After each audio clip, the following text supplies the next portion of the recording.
ഫുട്ബോളിന്റെ പേരിൽ മെസ്സി തട്ടിപ്പ് എന്ന നിലയിൽ വിവാദമായിരിക്കുന്ന റിപ്പോർട്ടർ കൊള്ള CBIക്ക് വിടണമെന്ന് BJP ആവശ്യപ്പെടുകയാണ്. മെസ്സി തട്ടിപ്പ് എന്ന നിലയിൽ വിവാദമായിരിക്കുന്ന റിപ്പോർട്ടർ കൊള്ള CBIക്ക് വിടാൻ VD സതീശൻ സർക്കാർ തയ്യാറാകണമെന്ന് BJP ആവശ്യപ്പെടുകയാണ്. അർജന്റീന ഉൾപ്പെടെയുള്ള രാജ്യങ്ങളുമായിട്ട് ഉള്ള അന്താരാഷ്ട്ര ബന്ധമുള്ള ഒരു കരാറാണത്, ഒരു തട്ടിപ്പാണത്. എംബസികളുമായിട്ട് ഇതിന് ബന്ധമുണ്ട്.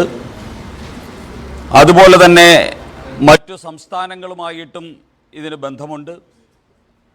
ഒരു സംസ്ഥാന സർക്കാരിൻ്റെ പേര് ദുരുപയോഗം ചെയ്താണ് ഈ കോടികളുടെ തട്ടിപ്പ് നടന്നിരിക്കുന്നത്.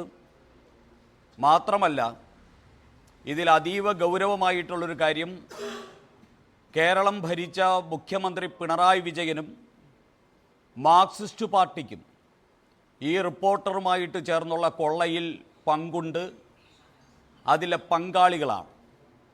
അതുകൊണ്ട് തന്നെ ഈ കേസ് CBIക്കും കേന്ദ്ര ഏജൻസികൾക്കും വിടാൻ VD സതീശൻ സർക്കാർ തയ്യാറാകണമെന്ന് BJP ആവർത്തിച്ച് ആവശ്യപ്പെടുന്നു.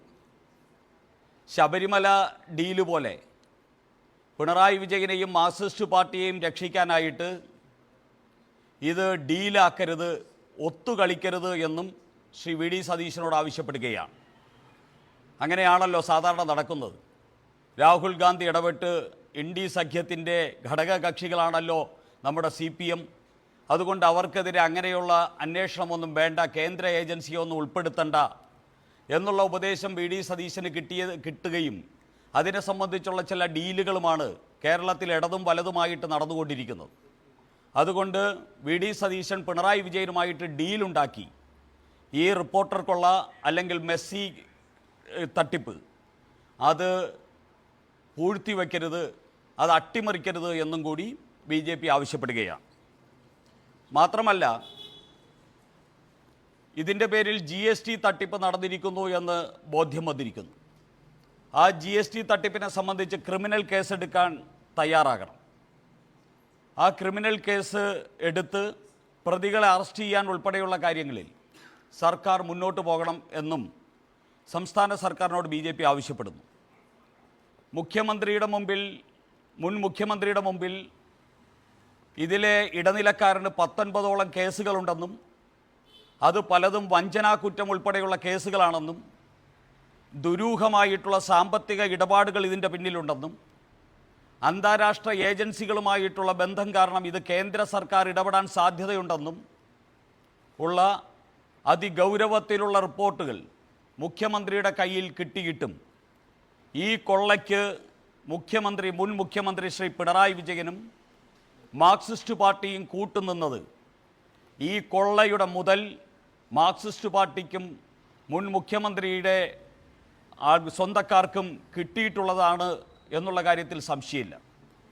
അപ്പോൾ അതുകൊണ്ട് ആണ് കേന്ദ്ര ഏജൻസി ഇതിനെക്കുറിച്ച് സമഗ്രമായിട്ട് അന്വേഷിക്കണമെന്ന് BJP ആവശ്യപ്പെടുന്നത്. യാതൊരു ഡീലും ഉണ്ടാക്കാതെ ആ അന്വേഷണം CBIക്ക് വിടാൻ VD സതീശൻ സർക്കാർ എത്രയും പെട്ടെന്ന് തീരുമാനിക്കണമെന്ന് BJP ആവശ്യപ്പെടുന്നു. സംസ്ഥാന സർക്കാരിന് വേണ്ടിയാണ്, സംസ്ഥാന സർക്കാരിൻ്റെ സഹകരണത്തോടു കൂടിയാണ് മെസ്സിയെ കൊണ്ടുവരുന്നത് എന്ന വാദമുഖമാണ് ഇതിൻ്റെ സംഘാടകർ ഉന്നയിച്ചത്, ഇതിൻ്റെ ഇടനിലക്കാർ ഉന്നയിച്ചത്. എന്നാൽ സംസ്ഥാന സർക്കാരുമായിട്ട് സംസ്ഥാന സർക്കാർ അറിയാതെ അർജന്റീന ഫുട്ബോൾ അസോസിയേഷനുമായിട്ട് കരാർ ഒപ്പിട്ടു. ആ കരാറിൽ തിരുത്തലുകൾ വരുത്തിയതും സംസ്ഥാന സർക്കാർ അറിഞ്ഞിട്ടില്ല എന്നാണ് രേഖകൾ കൊണ്ട് മനസ്സിലാവുന്നത്. അപ്പോൾ സംസ്ഥാന സർക്കാരിൻ്റെ സഹകരണത്തോട് നടക്കുന്ന ഈ തട്ടിപ്പ്, ആ തട്ടിപ്പ് അതിനുവേണ്ടിയുള്ള എഗ്രിമെൻറ്റുകൾ ഒപ്പിട്ടത് സംസ്ഥാന സർക്കാർ അറിയാതെ എങ്ങനെ ഒപ്പിട്ടു എന്നുള്ള ചോദ്യമാണ് ഇതിലേറ്റവും പ്രധാനപ്പെട്ട ചോദ്യം. അതേ സമയത്ത് തന്നെ സംസ്ഥാന സർക്കാരിൻ്റെ സ്പോർട്സ് കൗൺസിലിൻ്റെ പ്രസിഡന്റ് ഷറഫ് അലി എങ്ങനെയാണ് ഈ തട്ടിപ്പുകാരനുമായിട്ട് വിദേശത്ത് പോയി ഇതുമായിട്ടുള്ള ചർച്ചകളിൽ പങ്കെടുത്തത് എന്ന് പിണറായി വിജയൻ വ്യക്തമാക്കാൻ ബാധ്യസ്ഥനാണ്. അതുപോലെ സംസ്ഥാന സർക്കാർ അറിയാതെ എഗ്രിമെൻ്റ് ഒപ്പിട്ടു. പക്ഷേ ഇതിനെ സംബന്ധിച്ച് കരാർ ലംഘിച്ചതിൻ്റെ പേരിൽ 40 ലക്ഷം US$ പിഴ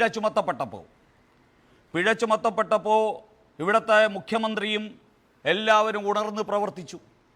ആ പിഴ ഒഴിവാക്കുന്നതിന് വേണ്ടി അന്നത്തെ സ്പോർട്സ് സെക്രട്ടറി ആയിരുന്ന മുഹമ്മദ് ഹനീഷിനെ കൊണ്ട് അർജൻറ്റീനയിലെ ഇന്ത്യൻ അംബാസഡർക്ക് കത്തെഴുതിപ്പിച്ചു.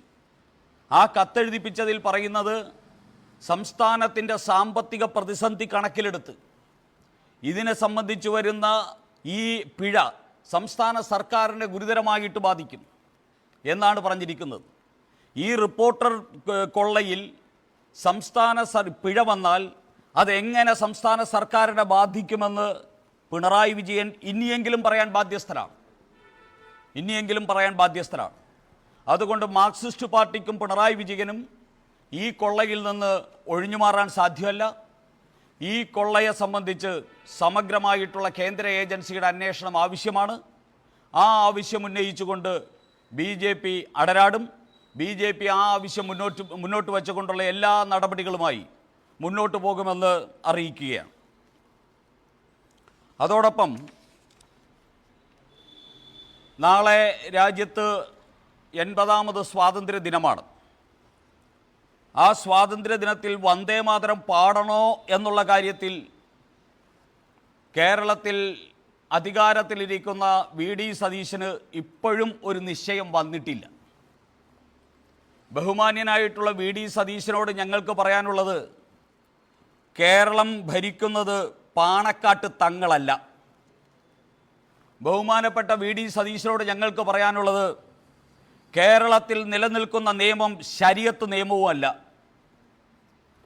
അദ്ദേഹം മനസ്സിലാക്കേണ്ടത് ഡോക്ടർ BR അംബേദ്കർ തയ്യാറാക്കിയ ഇന്ത്യയുടെ ഭരണഘടനയാണ് ഈ കേരളത്തിലുള്ളത്. ഇന്ത്യയുടെ ഭരണഘടനാ പ്രകാരം ഈ രാജ്യത്തിൻ്റെ രാഷ്ട്രഗീതമായിട്ട് തിരഞ്ഞെടുക്കപ്പെട്ടിട്ടുള്ള വന്ദേമാതരം ആദ്യാവസാനം പാടണമെന്നുള്ളത് ഈ രാജ്യത്തിൻ്റെ നിയമമാണ്.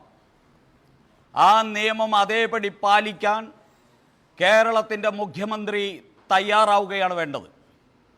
അല്ലാതെ പാണക്കാട്ടെ തമ്പുരാൻ്റെ അനുഗ്രഹം വാങ്ങിയിട്ട് അദ്ദേഹം പറയുന്നത് പോലെ ചെയ്യാമെന്ന് വിചാരിച്ചാൽ ഈ സ്ഥാനം രാജിവെച്ച് പാണക്കാട്ടിൻ്റെ അടിമപ്പണി ചെയ്യുന്നതായിരിക്കും VD സതീശന് നല്ലത് എന്ന് ഓർമ്മിപ്പിക്കാൻ ആഗ്രഹിക്കുകയാണ്. ഇപ്പോൾ നമ്മൾ പാണക്കാട്ട് തങ്ങളുടെ കുടുംബം വലിയ മതേതര കുടുംബമെന്നൊക്കെയാണ് നമ്മൾ ഇതുവരെ കേട്ടുകേഴ്വി ഉണ്ടായിരുന്നത്. ഇന്ന് മുസ്ലിം ലീഗ് നേതൃത്വം നൽകുന്ന മുസ്ലിം ലീഗിൻ്റെ ഒരു ഭരണകൂടം കേരളത്തിൽ വന്നതിന് ശേഷം, അതോടൊപ്പം തന്നെ കേരളത്തിലെ ജനസംഖ്യ അനുപാതത്തിൽ ചില മാറ്റങ്ങൾ വന്നു തുടങ്ങിയതിന് ശേഷം പാണക്കാട്ട് തങ്ങളന്മാരുടെ കുടുംബത്തിൻ്റെ മതേതര മുഖത്തിന് ചില മാറ്റങ്ങൾ വന്നുകൊണ്ടിരിക്കുന്നത് കേരളം മനസ്സിലാക്കണമെന്ന് BJP ആവശ്യപ്പെടുകയാണ്. അതുകൊണ്ടാണ് വന്ദേമാതരത്തെ എതിർക്കുന്നത്. അതോടൊപ്പം തന്നെ സവർക്കറെ അപമാനിക്കാൻ ശ്രമിക്കുന്നത്. സവർക്കറുടെ പേരിൽ ഒരു ചോദ്യം തയ്യാറാക്കിയ അധ്യാപകനെ സസ്പെൻഡ് ചെയ്യാൻ ആവശ്യപ്പെടുന്നത്. അത്തരത്തിലുള്ള ആവശ്യങ്ങളൊക്കെ ഉന്നയിക്കുന്നത് ഇവിടുത്തെ പാണക്കാട് തങ്ങൾ കുടുംബത്തിന് ഈ പുതിയ അധികാരം കിട്ടിയപ്പോഴും ഇവിടുത്തെ ജനസംഖ്യാനുപാതത്തിൽ വന്ന മാറ്റവും കണ്ട് എന്തൊക്കെയോ ഈ കേരളത്തിൽ സാധിച്ചു കളയാമെന്നുള്ള വ്യാമോഹത്തിൽ നിന്നാണ് എന്നാണ് മനസ്സിലാകുന്നത്. ഇത് കേരളത്തിൻ്റെ മതേതര മനസ്സ് ഈ വർഗീയ സർക്കാരിനെയും ഈ വർഗീയ പിന്തിരിപ്പൻ രാജ്യവിരുദ്ധ സമീപനങ്ങളെയും തള്ളിക്കളയുമെന്ന് ഓർമ്മിപ്പിക്കാൻ ആഗ്രഹിക്കുകയാണ്. അതുകൊണ്ട് ഞങ്ങൾക്ക് പറയാനുള്ളത്, അഴിമതിയുമായിട്ട് യാതൊരു സന്ധിയുമില്ലാത്തൊരു പാർട്ടിയാണ് ഭാരതീയ ജനതാ പാർട്ടി. അതുപോലെ തന്നെ രാജ്യദ്രോഹവുമായിട്ടും രാജ്യദ്രോഹികളോടും ഒരു സന്ധിയുമില്ലാത്ത പാർട്ടിയാണ് ഭാരതീയ ജനതാ പാർട്ടി. അഴിമതിയുമായും രാജ്യദ്രോഹികളുമായും ക്രിമിനൽ വാസനയുള്ളവരുമായി ഒരു സന്ധിയും ചെയ്യാതെ മുന്നോട്ട് പോകുന്ന ഭാരതീയ ജനതാ പാർട്ടി ആവശ്യപ്പെടുന്നു, ഈ രണ്ട് വിഷയത്തിലും അഴിമതിയുടെ കാര്യത്തിൽ റിപ്പോർട്ടർ കൊള്ളയെ സംബന്ധിച്ചും മാർക്സിസ്റ്റ് പാർട്ടിയുടെ ബന്ധത്തെ സംബന്ധിച്ചും CBI അന്വേഷണം നടക്കണം. വന്ദേമാതരം നാളെ ഇന്ത്യയുടെ ദേശീയ പതാക ഉയർത്തുന്ന സമയത്ത് വന്ദേമാതരം ആദ്യ അവസാനം പാടാൻ ഇവിടുത്തെ VD സതീശൻ തയ്യാറാവണം. അല്ലെങ്കിൽ അതിൻ്റെ ഭവിഷ്യത്ത് ഗുരുതരമായിരിക്കുമെന്ന് VD സതീശനെ ഓർമ്മിപ്പിക്കാൻ കൂടി ഈ അവസരം വിനിയോഗിക്കുകയാണ്. ഓക്കെ.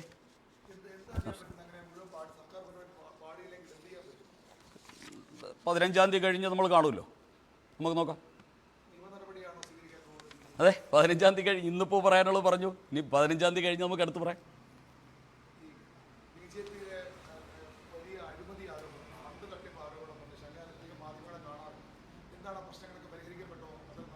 ബി ജെ പിക്കകത്ത് ഫണ്ട് തട്ടിപ്പ് എന്നൊരു തട്ടിപ്പ് നടന്നു എന്ന് ഞങ്ങൾ മനസ്സിലാക്കുന്നത് മാതൃഭൂമിയുടെ രതീഷും മാതൃഭൂമിയുടെ നമ്മുടെ പ്രശാന്തും ന്യൂസ് 18-ൻ്റെ ശ്രീ വി അരുണും പറയുന്നതനുസരിച്ചാണ്. ഇനി അടുത്തെന്ത് തട്ടിപ്പ് നടക്കുന്നുവെന്ന് നിങ്ങൾ ഇവിടുന്ന് പോയതിന് ശേഷം ചാനലിൽ കൊടുക്കുന്ന കേട്ട് ഞങ്ങൾ മനസ്സിലാക്കിക്കോളാം. നമസ്കാരം, നന്ദി.